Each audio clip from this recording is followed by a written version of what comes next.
Hello and welcome back to The Inspired Attorney. I'm your host Sharon V, and in part one of this episode, we are speaking with Robert Drolet, who talks to us about how he started his career in the law after retiring from the Navy. We further touch on the importance of managing your mental state or the chemistry in your brain, and we also talk about how we define success and how this definition affects our lives. Hi, Rob. Thank you for being a part of The Inspired Attorney. I'm glad to be here.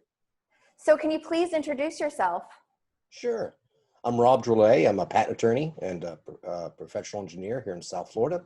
Yeah, I'm just here to help people with their IP needs here in South Florida. Awesome. Are you from South Florida originally? Originally, grew up in Mexico and eventually here in South Florida. And yeah, I went to high school here down in Fort Lauderdale. After that, just went everywhere else except here. Just recently came back. Awesome. Well, we're happy to have you back. So can you please tell us about your journey to becoming a lawyer? Why did you go into law? Ooh. Well, definitely later in life, after a career in the Navy and doing some professional engineering, it was kind of one of those things where what do I do with my engineering kind of background and all the kind of stuff that I've been carrying with me. Always thought of the idea with patent law being very interesting as far as a melding of the engineering technical background with the inventive concepts, but I just needed to go to law school in order to do that. So that's what made me go to law school. So you decided to go to law school later on in life. What would you advise to someone who is in that position where they're thinking about making a career shift?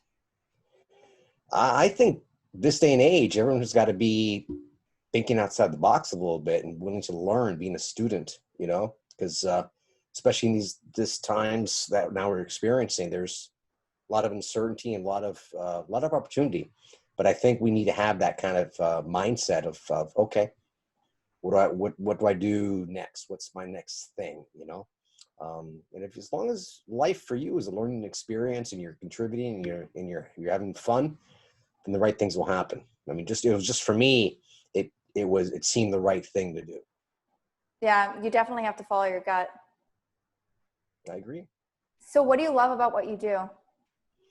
I have a unique, specialty in the sense that, just like any other profession, there's so many specialties. My specialty with IP is, I help people, trying to go ahead and claim as broad as possible their intellectual property rights, whether they be things they do that they invent, whether things they create, things that they create that also be business related, as far as building the business, building the thing, a team.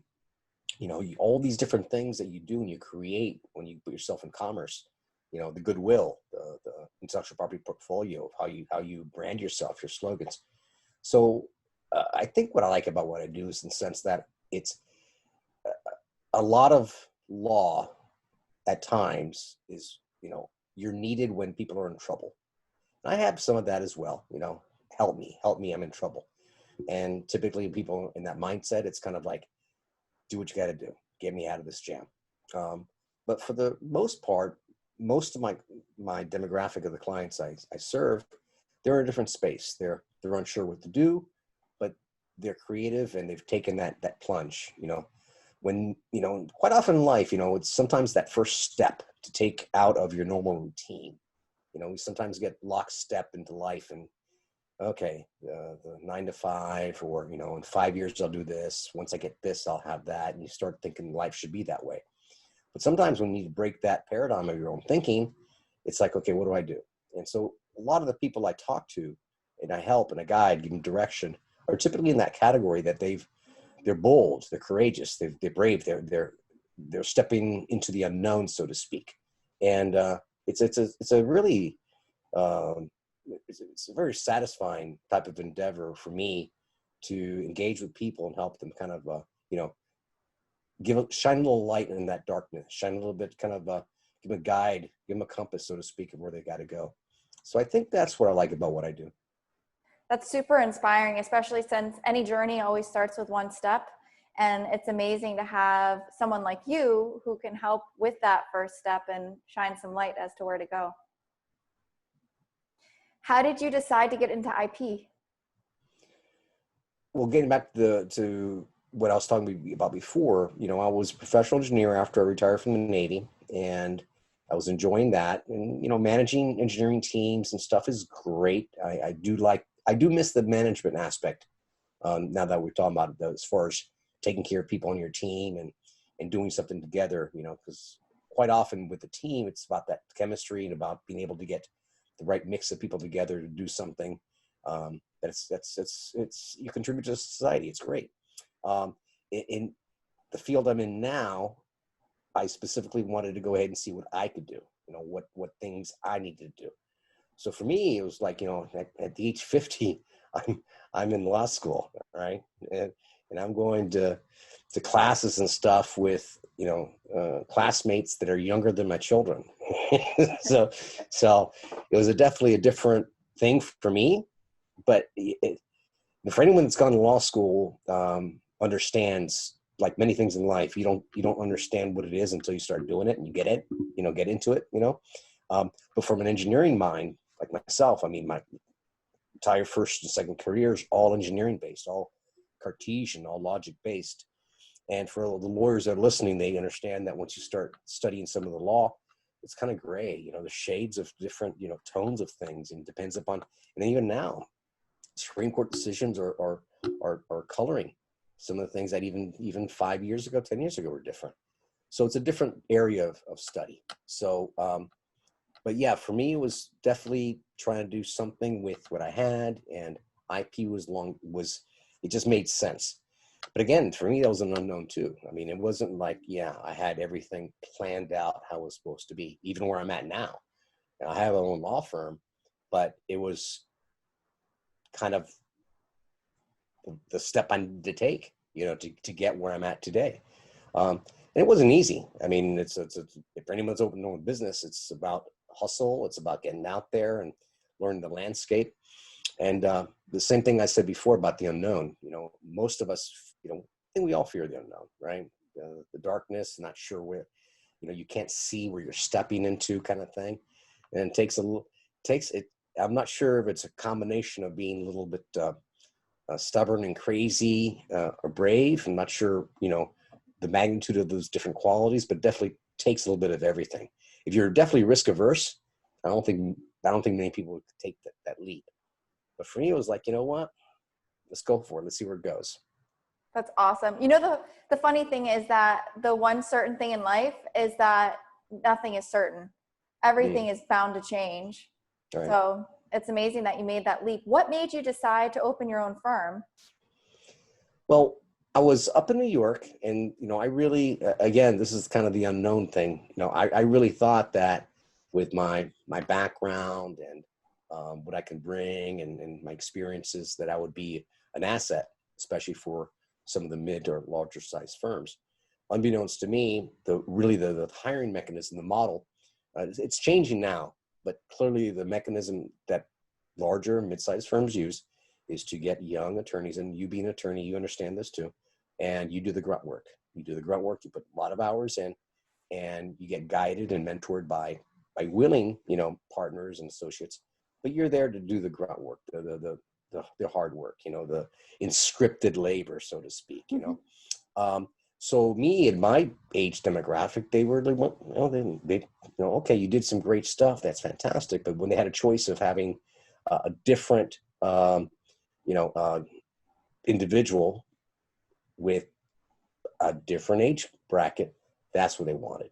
So for me, it's like, okay, so I started thinking, you know what, I can read, I can write. I did fairly well in law school. Okay, I can figure this out, and kind of ended up doing what I'm doing now, kind of because I didn't want to go and be underemployed. I didn't want to be somewhere where I was just working for, in 3 years I'll be out of here, or 5 years I'll do this, or I'll be able to do this. It's always like not living in the moment. And unfortunately, people in the military understand that a lot of times it's like that. You're thinking, okay, you're thinking ahead, you're thinking what's going to happen after I do this, but there's a lot of work, and it's difficult to be in the moment, with your personal life. So for me, it was like, you know what, I want to take it. However, for anyone that's starting a business and I think you'd agree, it takes effort, and there's times where there's uncertainty, and there's times where you have to kind of like use what other mechanisms, to keep yourself disciplined and keep moving forward, even if it doesn't feel like you're moving forward. Just do something. I remember a lot of times when, I was making all the right contacts, doing the right things, and okay, you're waiting to get that email, waiting to get the phone call, do something. So do more CLEs, get involved with the committees, like for me, the social property committees. Start seeing how you can learn, see how you can contribute, And I think those little tiny efforts that I did helped me stay out of my anxiety, sphere, because anyone that's ever been starting their own business, and they come in, because at the end of the day, it'd be great if we all, were independently wealthy and we did what we loved, right? And didn't have to worry about, food, mortgage, especially when, you have your significant other and you want to treat that other person nice and do certain things. You need resources, right? So this whole thing about being on your own and trying to do it is great, but you got to have, the thing that in contrast to the Navy, my military career, I knew I was going to get a paycheck. I knew exactly when paychecks going to come in. I knew how much it was going to be, period. There was no question, right? I can count on it. So I think that flipped now, so that to get you out of that anxiety about the logistical needs of making everything happen and getting just making ends meet. It was helpful for me to go ahead and just keep moving, just keep positive, keep your brain in the right place. I will say this: there's we're all human, right? I mean, I think we're all human. There may be some other people that are not human listening to this. I don't know, especially with the news lately. But and we're emotional beings. We're just emotional beings, and we have to recognize that sometimes our emotions, get in, and most of the time it's brain chemistry. So all the things that for generations and millennia, people have talked about, eating healthy, exercising, taking care of yourself. There is a lot of benefit from having a regular exercise routine and eating healthy and meditating, and just trying to be okay with yourself for the day. Because if you don't, I got to tell you, this world, especially now in this day and age, I know we're going to date this recording is going to be dated, but we're living right now in the midst of especially in South Florida, of the COVID-19 crisis, where more deaths, more people are being infected, hospitals are being overrun, businesses are shutting down. Today it was announced we just slid again, for this year, over 30% downturn in the economy has been seen this bad in generations. So, I'm fortunate I can do something with my profession that I'm not in that demographic that, and a lot of my clients are, where, if you were in retail, guess what? Things are shut down. You can't do anything, So I think because we're human, we got to acknowledge that these things come in and utilize all these tools and be disciplined, the eating, the exercise, keeping your brain healthy. Because it's so easy. It is so easy for any of us in the context of any dire situation to feel despair, right? To feel that, wow, how am I ever going to get out of this, right? And sometimes it's real. Sometimes you really have to invent yourself, potentially move. However, right now in this day and age, the virtual world we live in right now, you and I right now are virtual. Right now, I'm being recorded. I'm in my facility. You're there, but I could be in a different country, and this whole thing could be happening right now. So there's a lot of things that we can, take advantage of that are, available to us, so we can kind of flourish. But it's not an easy thing, It's not. I would like to unpack some of the things that you said there. What advice do you wish you would have gotten when you started your firm? Or would you give yourself now if you were able to go back? I talk to new contacts, new people I get that are, just coming to the field and getting their legs started. And there's always that there's apprehension, right? So in some people, you see it more than others, and I really try to tell them, look, they'll be fine. Kind of the same things I'm talking about right now. I tell them, look, this is what you got to do. Don't downgrade yourself. Do not come off as, oh, I only know this, or I just graduated, or I haven't done much. No. Think about what you can do. Think about what you can do. People want positive people around you to do things, to get things done. It doesn't matter what age you are. Just if you've got confidence in yourself and you say, well, you know what? I haven't done that yet, but I can read, I can write. I may have to put additional hours to learn it, but you know what? I can do it, kind of thing. I thought when I first got into, actually practicing law, a little bit when I got out and I started working with a law firm in New York. Unfortunately, our profession, and if the lawyers are listening or that have experience with lawyers, it's a tough life for a lot of lawyers. There's a lot of anxiety. If you look at the demographic of the legal profession, a lot of people are not happy. They get stuck. Life has a way of getting you stuck in a sense that, you get out, you think something is a certain way, and all of a sudden you're married. All of a sudden you have a mortgage, you've got bills to pay, and children come along. And, for those of us that are listening that don't have children, trust me, when you do have children, things change. And it's not like you can call off on a sick day for your kids or I'm going to take some me time and go away. There's other people that depend upon you. So you end up really easily getting to a place where you're stuck, right? And I think in the legal profession, a lot of contemporaries, a lot of people that I've met, it flavors their personality, it flavors that they're not happy. And this is the same thing in all the professions I've lived in or worked in, is typically the people that aren't happy at home. It could be their finances, it could be their relationships, it could be some illusion things. Like, for instance, a lot of people think, we're pre-programmed, women different than men, but we're still programmed, certain people think they need to fit in a certain, size dress, or they need to be a certain height, or they need to lose 10 pounds, or they need to have this income, or I need to lose this weight, I need to be strong. I need, we think, okay, once I get there, I'll be happy. Once I get my abs ripped, I'll be happy. Once I can do that marathon under this time, I'll be happy. And those are kind of all illusions. They're things, they're nice goals to get and do things to do.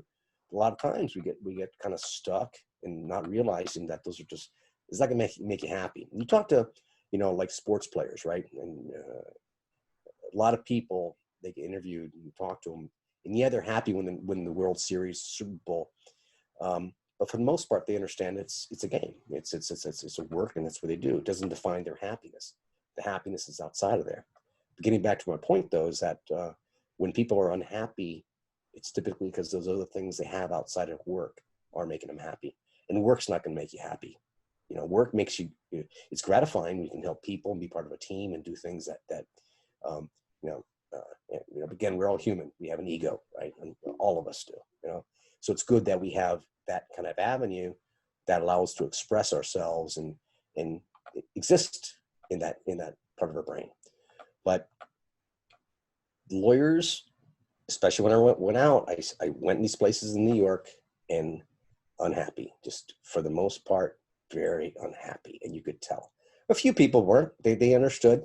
It's okay. The most important part of the day was probably having lunch together and talking about what are we going to do the weekend or tonight, or let's go here or there kind of thing. It was like the majority of the day was all focused on, procedural things, getting things done. But that wasn't the fun part of the day. That really wasn't the thing that made the day important. The day made itself important by who you're going to talk to, what are you going to have for lunch, and talk about other fun stuff, right? So I try to remember that, my experience when I got out and started working in the profession and ran into these people that are just unhappy. And because of that, they're unhappy. They weren't predisposed to help me. They weren't predisposed to, hey, I'm gonna teach you. Here's what you got to go. No, don't do this because this. I didn't get that. So me, I try to do that now. I see something. No, don't do that. No, guess what? That's a pitfall. You need to do this or that. So I really thought that when I'd break out in the profession, I'd have other souls that were nurturing and wanted to help and kind of guide and kind of, hey, dude, don't do that. Don't be careful there, kind of thing. And I didn't get that. So you know what? I'll try to give it to whoever I can. But I think that was one of the things that was, wow. I really, I had a different, and we all have different perceptions, right? Our preconceptions of things are flavored by everything, movies, TV, books, things that we think that's how things are, right? I have a daughter-in-law who's a doctor, and it's funny because she always loved the medical shows, growing up, and now she's a doctor. It's like, it's not like it is in the movies. It's not like it is in TV, But unfortunately, we all think that, right? It's kind of the information we have, and we sometimes are pre-programmed to think things should be a certain way, and then when you get there, they're not. So, advice that things that I would like to have that, some true mentorship. So I try to give it where I can. What do you do when you are, or what have you done when you have those moments where you feel stuck, or you're just having a moment where you just don't know what to do? And I have time, or is it time sensitive thing, or I'm working on something, because of two different various reactions. For instance, if something's time sensitive, and I'm in, a court proceeding or something, I don't have the luxury of thinking about it or analyzing it, right, or changing my brain chemistry. So you have to just be focused, understand, keep, it's like this is game time. You don't have to worry about if you don't get 100%. That's okay. Let's do the best you can. What you got, move forward. Don't worry about plan B, plan C, plan D. Plan A is you got to focus to make it best outcome possible. If it's time sensitive. If it's not time sensitive and you have time to think about it, a lot of times, I don't know about you, but, after several hours of real intense deep diving in material, at least my brain, I need to take a break. I need to walk away, do something, and that's where the exercise comes in. That's where, believe it or not, a good hot shower and then alternating hot and cold, there's something happens to your brain when you regulate the temperature and you change that brain chemistry. And a lot of things we do in life changes your brain chemistry, right? There's a lot of things that aren't good for you that you do to change your brain chemistry, but there's a lot of things to change your brain chemistry. And I think that's what I try to do. Walk away if I have time. After this, before my next thing, I'm going to go to the gym. That's already have that's mapped out. That's what I'm going to do. Because when I get back, I have certain things I got to get into, and I can deal with that after I get back. So it just depends. But I think it's anything to do with trying to go ahead and getting your brain recalibrated. I think it helps me.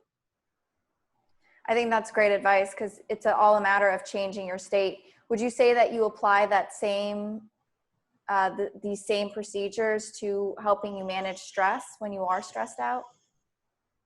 Yeah, I think when I am stressed, I find the best thing is the exercise. It may take 20 minutes to get the heart rate up and sustain, but I have the luxury of doing that. It'll help refocus where I'm at. Alcohol does that too, but that's not conducive to good thought. It's an escape mechanism, right? Yeah. Other things you can do to change your brain chemistry that aren't healthy as well. So, but there's the exercise and the showers and stretching and meditation. I do yoga, so all those things help. They're not silver bullets. They just help kind of like dampen the sharpness of some of those things. It's not like you do these things and all of a sudden it's a Disney movie or a Hallmark movie, where, all of a sudden everything's perfect, no, still the same things. There's no miracles per se with some of these things. You just got to understand what the problems are and not get overwhelmed by them, and really, if you look in the context of what we have today, yeah, it's rough with COVID and stuff, but guess what? We're not in World War II. We're not in World War One. You know, no one's coming, at least where we're at right now, to, you know, kick us out of our house or displace us, you know, physically. So in the context of real harshness, you have to understand sometimes this is just getting through life, and, you know, do the best you can what you got and carry on. Do you do anything specifically to create a work-life balance for yourself and your family? It's funny. I try to, and again, depends upon your family situation, what you got going on, you know. And unfortunately, I had over the last few years, we've had some things in my personal family where some people were very, very sick. We had to adapt, and we still are adapting to certain family members. And you have to, you know, pay attention and do those kind of things first, right? So the work-life balance is difficult because a lot of us were driven, at least in our culture here in the United States. I'll segue back to this in a second, but I had the luxury of being a foreign liaison officer down to South America for a few years and living in different countries. And you know, they're different cultures have different you know, measures of success. You know, here in the United States, people typically, right, I think, you know, we were all about, you know, what model car do you have? How big of a house? What's your income? Where'd you go vacation last year? You know, all those things that are subtle indications of or indicators of your success, at least how we view success. But that's just us, you know, at least me and what in my circle of contacts, you know, what we think success is. But at the end of the day, those really aren't going to bring you happiness. You know, there one country specifically in Uruguay down there at the time, you know, people had, and it was democracy, but a lot of things were provided as far as, you know, things, you know, the healthcare. Everyone had healthcare, education. You know, you didn't work like a fiend just to get your child to college. If your child qualified, took the right tests, they became a doctor, they became a lawyer, they became a scientist. They kept going. It was all funded by the government, you know. So there's a lot of things here in the United States, people listening to this have children that they know a good part of our savings is already thinking about trying to get those kids through college. I'm already past that, but I lived it, you know, and it's real. It's real. And the costs are astronomical. You know, where are you going to get, you know, how are you going to be able to spend $50,000 per semester, you know, per child, you know? So, but down there, no, you didn't have those. So you ended up having people with professions that weren't driven by having to have that cash, having to have the monetary things. And it was really cool because you had people that sincerely loved being hairdressers or hairstylists because that's what they wanted to do. And guess what? They were happy and they did the job well because they had passion for it. Because in their society, the other things that we here in the States have to fight for and claw for and stuff like that, they didn't have to. So it was a really interesting kind of insight as to, you know, if you change some of the factors in our environment, what things can happen, right? If people end up in professions that they have a passion for, that they really love, right? And they can make ends meet. And I'm not talking about, and again, this is kind of pre-programming. You know, we look at video, we look at the social media, and, you know, this young generation right now, my grandchildren, you know, they're being influenced by so many different things about what success is, you know, having cash, you know, having, you know, uh, your private jet, you know, but that's not success. And that's a fantasy, right? So a lot of times we get carried away with what we think is success, and and you find out when you get there, it's not, you know. But I think if we had a society where we didn't have to chase that dollar so much just to make ends meet, we could be, you know, imagine a society where people really, they you know, the person doesn't matter, you know, doesn't matter. Person painting your house, the electrician, you know, the society needs everybody. You know, the thing that thinks sometimes in the United States, everyone thinks that, you know, success is you have to go to college, you have to have And then you have to have an MBA. You have to have a graduate degree. No, you don't. You know, find out what your niche is, and tune your frequency, and be there, get there. But unfortunately, in our society right now, United States, you'd have to argue it's difficult for someone on minimum wage, to be two people in the house and to make ends meet and to have, some sort of hope for, where they can go. So I know I deterred, but the contrast that gave me seeing other cultures and seeing what we do here allowed me to really kind of, I would love to have 2 private jets. I would like to be able to go ahead and on a whim, go to Australia for a month if I wanted to, but it's a fantasy. And it's a fantasy, at least in my world, right? We have to all play our positions or play our stations in life, where we're at, and just do the best you can. Thank you for watching. Would love to hear your thoughts and comments. Also, if you want to be notified when part 2 of this conversation is released, if you are watching on YouTube, please subscribe and hit the little bell. Otherwise, follow me on my other social channels, Instagram, Facebook, and LinkedIn. I let you know when each episode is released. And as always, if you are seeking further strategic guidance, do reach out to me or utilize the other resources that I have made available to you.